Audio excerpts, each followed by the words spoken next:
There will always be a Canada. All right, elbows up. Elbows up. Ugh. Elbows up.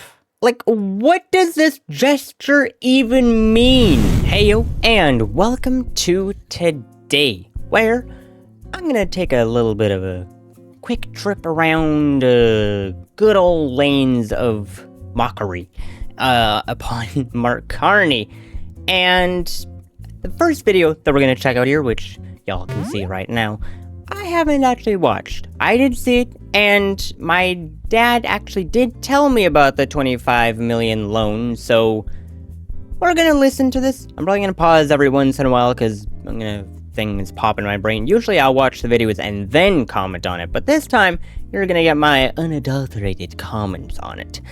Though, before we jump in, we are on the road to 1,000 subscribers, so if you like this video, please subscribe. It would be greatly appreciated. But without further ado, I got my aging beaver here, and let's jump right in. After Justin Trudeau named Mark Carney his economic advisor, giving him massive power over public policy in Canada, Mr. Carney went over for meetings in Beijing, where he just had secret talks with the deputy governor of the Chinese central bank. 2 weeks later, Brookfield got a $250 million loan. What did they talk about? Canada could really use part of that loan. Canada could use part of that loan because, we got a deficit. But what am I saying? What did Mr. Carney in his role as Trudeau's economic advisor offer China? Why would he be having secret meetings with top government-controlled bankers about getting a $250 million loan while he was supposed to be acting in Canada's interest as the Prime Minister's economic advisor? Why would he be collaborating with a hostile foreign regime that we have since learned for Canadians and took numerous Canadians for a lengthy period of time? And given that Mr. Carney knows that he still owns massive financial interests in Brookfield, which owes a $250 million to a Chinese state-controlled bank, how do we know he's not going to act against our interests in favor of his financial interests? Well, I'm gonna tell you guys my opinion here, which I did tell my dad when he came here. My opinion is he's hoping to cripple Canada economically speaking and then hand over the remains to China. But hey, that might be a little bit far-fetched. I'm gonna keep it real, might be a little bit far-fetched. However, I would keep that on the table, because why else is he trying to, one, economically drain us, and two, have a loan? Why did he need the loan in the first place? That is what I'm wondering. What was the purpose of the loan? Why did he have to go to China to get the loan? Why not, go to the Bank of England to get that loan? Why? Clearly there's some under the table dealings going on here, and I believe, as I have stated before, this whole entire America v. Canada tariff thing going on here is just a bunch of smoke. It's a bunch of smoke and mirrors. That is not the true fight that is happening between Canada and America. I believe, right now, as it currently stands, Mark Carney is planning on selling Canada to China eventually by economically draining us and so therefore leaving us destitute. And, Trump, he wants Canada. So, this is currently a Canada v. China situation, not America versus Canada. But, anywho, let us, continue on with this. Why didn't he stand in front of this microphone and confess to Canadians that he owes the Chinese government that kind of money? Is this why he's covering up his financial interests? And given that China has our people, taken our people hostage, how is he ever going to stand up to foreign interference when he is so financially compromised. Okay, I'm gonna just point this out. I like how he says, how is he gonna stand up against being against foreign influence? But like, he already has foreign influence on his side.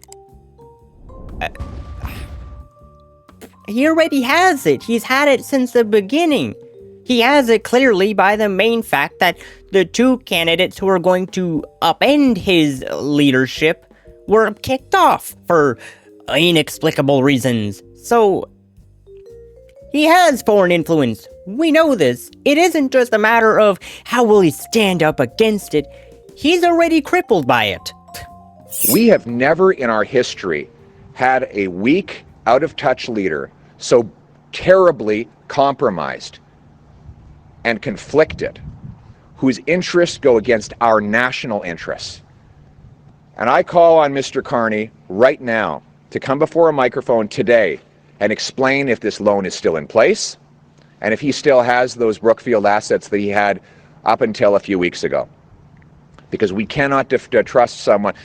Could you imagine, while you're supposed to be advising Canada's Prime Minister on the well-being of our economy, going to a foreign regime that had Canadian citizens, taken Canadians, that it had already been public that they had interfered in multiple elections? Obligatory. Remember, he just holds a citizenship card to Canada. He's not Canadian, so clearly he wouldn't care about Canadians. Granted, I don't think he cares about many people other than he himself and nobody else, but I thought that was a little bit obligatory to note that he is not really Canadian by any means of the sense. He just holds a card. They've done incursions into our northern waters.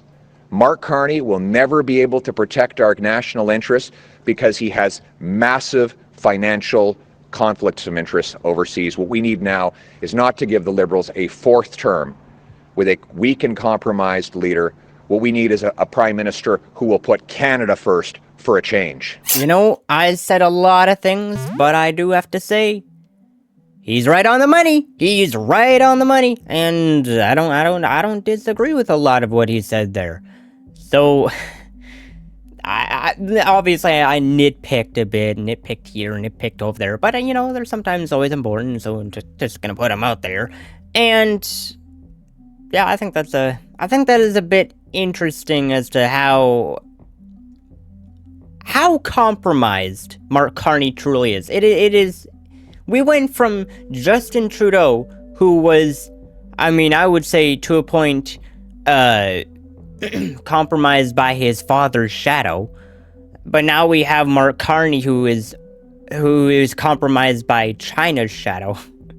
One of these is bigger than the other, and I mean, depending on how you see things, it could be either or. You know, you got Pierre Trudeau being the start of the downfall of Canada in terms of economy, and then you got Justin Trudeau doing the exact same thing. So I mean, who's to say who started the downfall of Canada? Maybe it was Mark Carney getting in dealings with China, but maybe it was Justin Trudeau's father who started the downfall by making our country completely stagnant in making money and doing things. So, could be either way. Could be either way. Tell me what you're thinking down below on that. Now, enough of Pierre calling out Mark Carney. I'm going to do a bit of that, because I have seen this video. I've seen it. And, I say, if there was never a better representation for how corny, trying to quotation, elbows up movement is, this video is the cherry on top, the creme de la creme of corny, cringe, and get this schmuck out of my face energy. I'm gonna read this person who goes by White Rabbit Warrior. They say, if you are unsure of what propaganda is, this video is a great example. An actor that Canadians have enjoyed propping up because he was born here. Don't get me wrong, I loved Austin Power movies too, but has lived in the US for years. what Carney is doing here through subliminal messaging is trying to normalize the fact that he also has lived overseas for the past 10 years and enjoys the benefits of several passports and citizenships via another leftist whose comedic slapstick talents you've likely appreciated. This is how propaganda works. Now let us enjoy this video. Cough, cough, nudge, nudge. Let's go.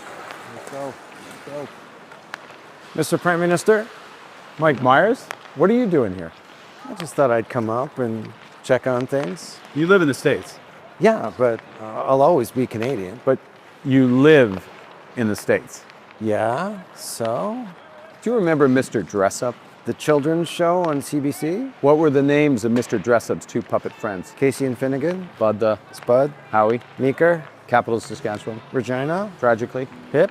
You're a defenseman defending a 2-on-1. What do you do? Take away the pass, obviously. What are the... I have to say, sorry, I really have to stop. I know it's like halfway through the video, but I have to say, if everything they're saying here is the criteria of what makes Canadian, then I guess I might as move away from Canada, because I'm not Canadian at all. I don't play hockey, didn't watch whatever in these shows are. I don't know any of this. I'm not Canadian, I guess. Oh, that's so ridiculous. And I've been living here longer than Mark Carney. I have no idea what these things are. I've been too busy working my foolish house in the days. Anywho. There's 2 seasons in Toronto. Winter and construction? Wow. You really are Canadian. Yeah. But let me ask you, Mr. Prime Minister, will there always be a Canada? There will always be a Canada. All right, elbows up. Elbows up. Elbows up. Like, what does this gesture even mean? What does that mean? What? What does this mean? Are you a chicken? Like, what is it? Who came up with it? Who was the really brainless troglodyte who came up with elbows up? What does this mean?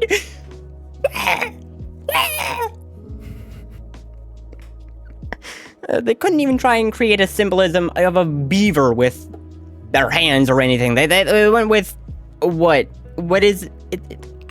I don't know. I don't know what this is. And a bunch of boomers are doing this. A bunch of boomers are doing elbows up. This is corny. And their dementia-ridden brains are proving it by the fact that they don't understand it's corny. They're like, the newfangled kids are doing this thing with elbows up to show they're liberal. Special ed class, I tell you, like, who created this? I made a comment in the last video, I forget if I edited it in or edited it out, but I made a comment saying, yes, Pierre has a lot of slogans, and they get a little bit much. I can't disagree. But at least the slogans make sense. What does elbows up mean? And no, don't tell me in the comments, because I really don't care to actually learn this. This is just the vegetable aisle in a grocery store. That's what this is. You can draw the connection as to what I'm saying about this. Insane.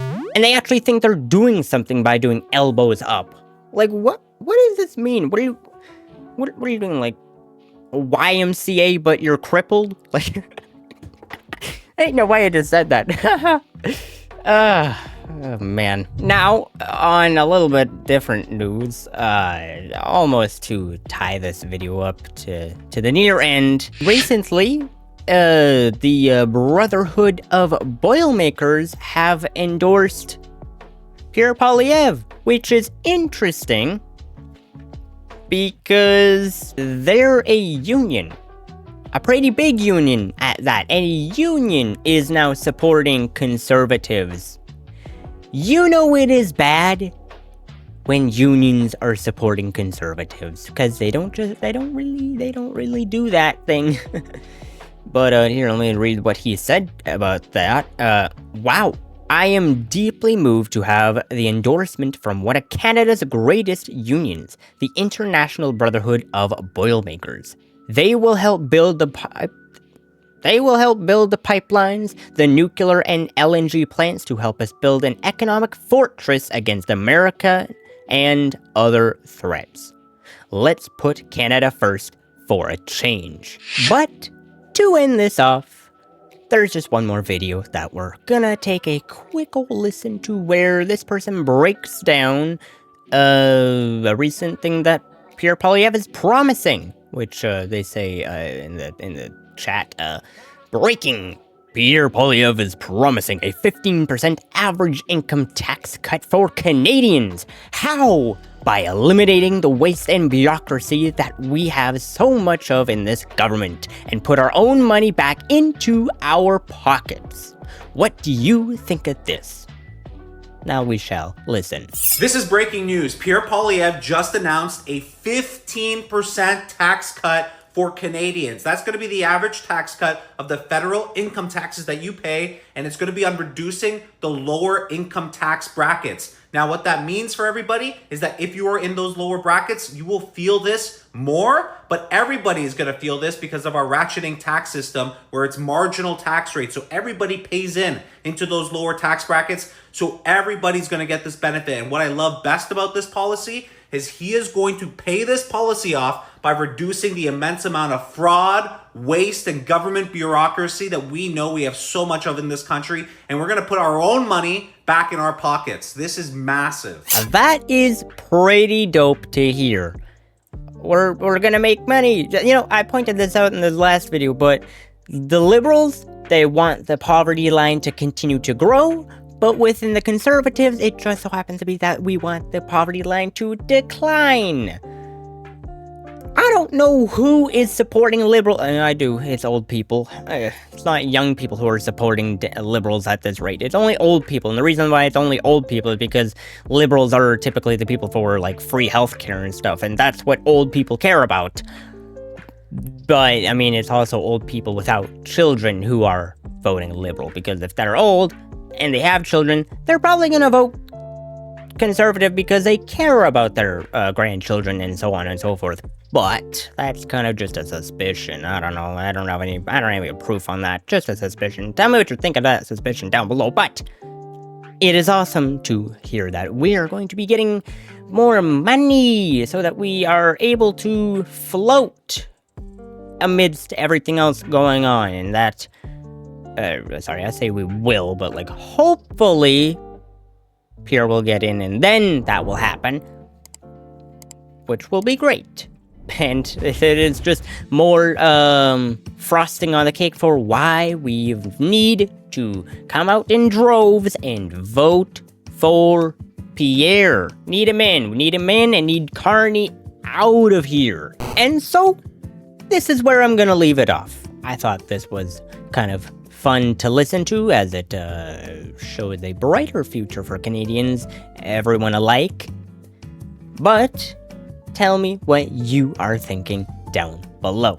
Now, before we head off, remember, on the road to 1,000 subscribers, so hit that subscribe button if you appreciated this video, if you thought it was good, it was interesting, comedic, funny, yada yada, or perhaps I said something interesting. I don't know what your reason is. Hit the subscribe button, hit the like button, and I hope to see you in the next video. But until then, I hope that you have a good one.